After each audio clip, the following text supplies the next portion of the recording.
Today we're going to be subtracting fractions with unlike denominators. As we know, fractional pieces are in different sizes based upon the denominator. So fifths are not the same size as tenths. In fact, fifths are larger than tenths because that means that a whole object was cut into only 5 pieces. And those pieces are going to be larger than if that same object was cut into 10 pieces. The tenths would be much smaller pieces than the fifths. So when we are subtracting fractions that have unlike denominators, we must start by getting them to have the same denominators. And what we do to find that is we find an equivalent fraction. The question is, how do we do that? Well, first we begin by writing an equal sign and a fraction bar. And we leave ourselves a little space between the original fractions and what will be the next fractions that we'll be using. Those will be fractions that will be equivalent to the ones we're beginning with. When the fractional pieces have denominators that are different sizes, we have to look at it a little bit differently. So what we do is we first ask ourselves, does one of the denominators divide evenly into the other denominator? And the question is, can 5 divide into 10? The answer is yes, it can. Does 10 divide into 5? No. So if one of the denominators does divide evenly into the other denominator, then we can simply use the other denominator as our common denominator that will come over here. So since 5 does go evenly into 10 without any remainders, we can use 10 as our common denominator. Now we're left with having to figure out how 3/5 becomes something over tenths. And we use multiplication to find that. So as a result, we would say 5 times what equals 10? And the answer is 2. Whatever we do to the denominator, we must also do to the numerator of that fraction. So since we multiplied the denominator by 2 to get 10, we will multiply the numerator by 2 to find the numerator here. So that is a 6. When we come to the second fraction, we really don't have to change anything. The 10 remained a 10. However, we could always still look at our multiplication, and we could say times 1, because 10 times 1 equals 10, and whatever we do to the denominator of that fraction, we must also do to the top. So 3 times 1 equals 3. That leaves us with 2 fractions, and these fractions have similar denominators. Therefore, we can subtract them. 6 tenths minus 3 tenths leaves me with 3 tenths. So if I had 6 tenths pieces and I took away 3 of them, I would be left with 3 tenths pieces. Now I have to look at my answer. Is my answer in simplest form? Is there any number other than 1 that I can divide the 3 and the 10 by? And the answer is no. So this is in simplest form, and it is the final answer. Likewise, we can come over here. Again, we begin with the same steps. Equal sign, fraction bar, equal sign, fraction bar. Our goal being to find a common denominator over here. We look at the 12 and we look at the 3. These are the 2 pieces we zero in on. And we look at 12 and 3 and we say, well, does 12 divide evenly into 3? Well, of course not. It certainly doesn't, because 12 is a greater number than 3, and we're not up to getting answers that are in decimals, so that wouldn't work.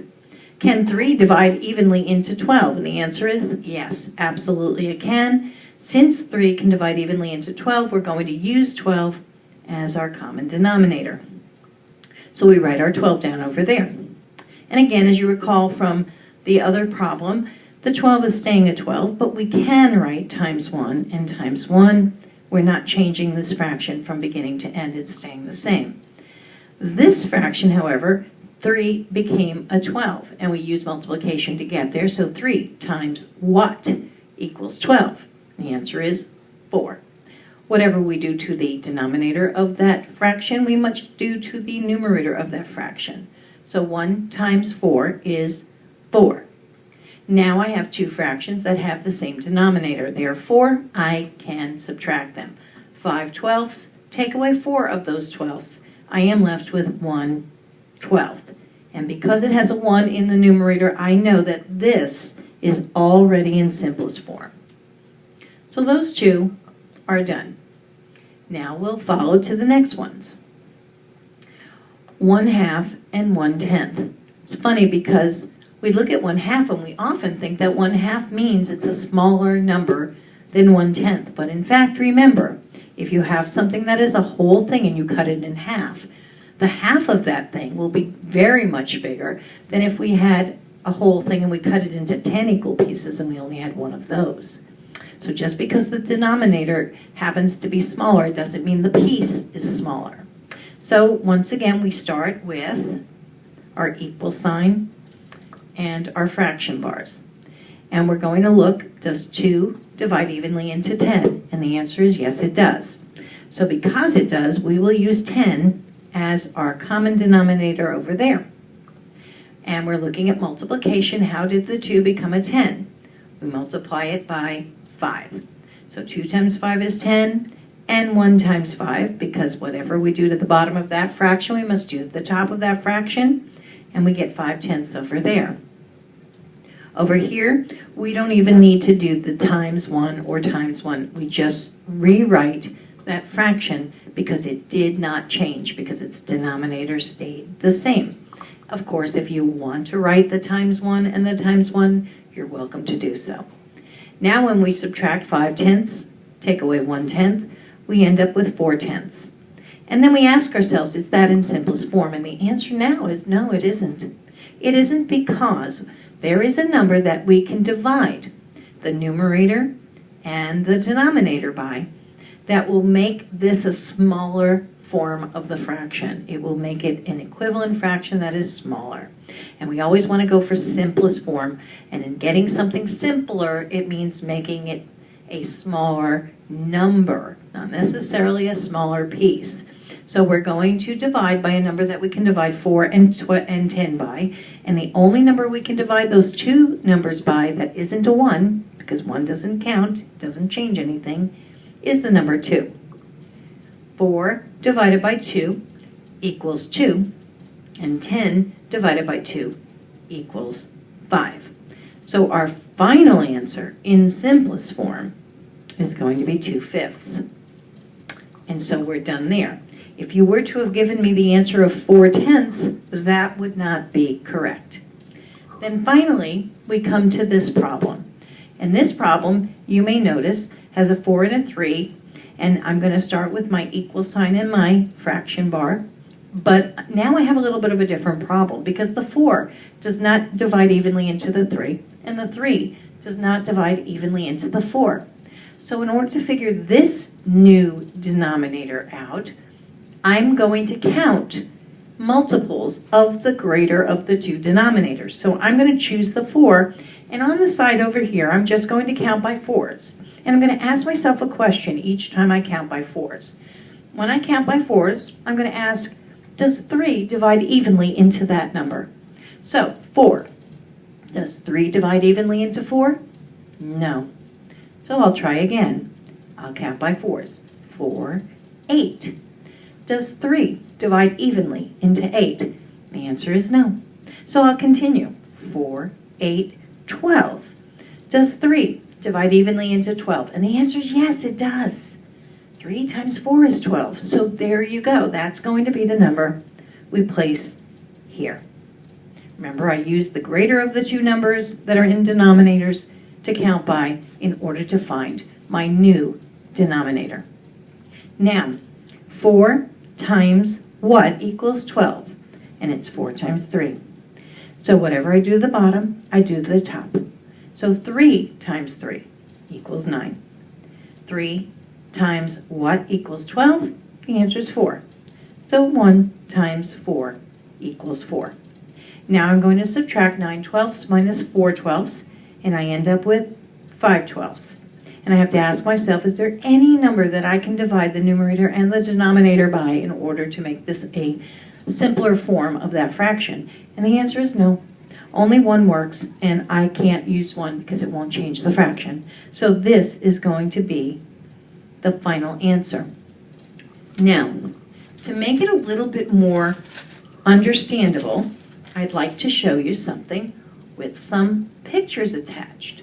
In this case, I want to show you the 1 bar, and I want to go back to this problem where we had 1/2, and so here's a 1/2 piece, 1/2, and we were subtracting from that, and don't mind the noise as I pull out my fractional pieces, we were going to take away from this 1/10.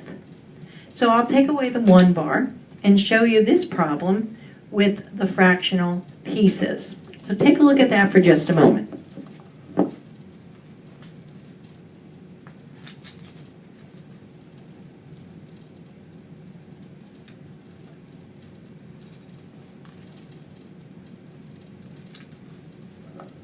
Okay, so you'll notice back up in the problem that we needed to change 1/2 into 5/10, and there was a reason for that because we wanted to be able to subtract with the same denominators. So I would like to show you and prove really that what we did was absolutely correct. That 1/10 is the same as saying 5/10. There are your 5/10. So what we did using mathematics and computation is we changed the 1/2 into its equivalent fraction of 5/10, because 1/2, the 1/2 piece that's under there, is exactly the same amount as 5 of the tenths pieces. And from that, I'm going to subtract 1 of the tenths. So let's see what that looks like. I'll take 1 away. I'm left with 4/10. And there you go, there's your 4/10. But now I had to take 4/10, and I told you I was simplifying it by dividing by something. So I'm really dividing the 4/10 by 2. I'm taking it and I'm putting it into 2 groups, just like that. And I get 2/5 as my answer. Well, lo and behold, there are 4/10 right there. I have the 4/10. And when I divided 2 and 2, I ended up with 2/5.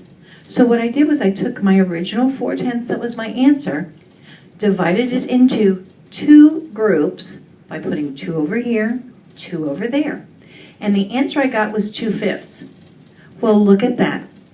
The 4/10 is the same as saying 2 of the fifths. So just so that you can see that these numbers don't just happen randomly.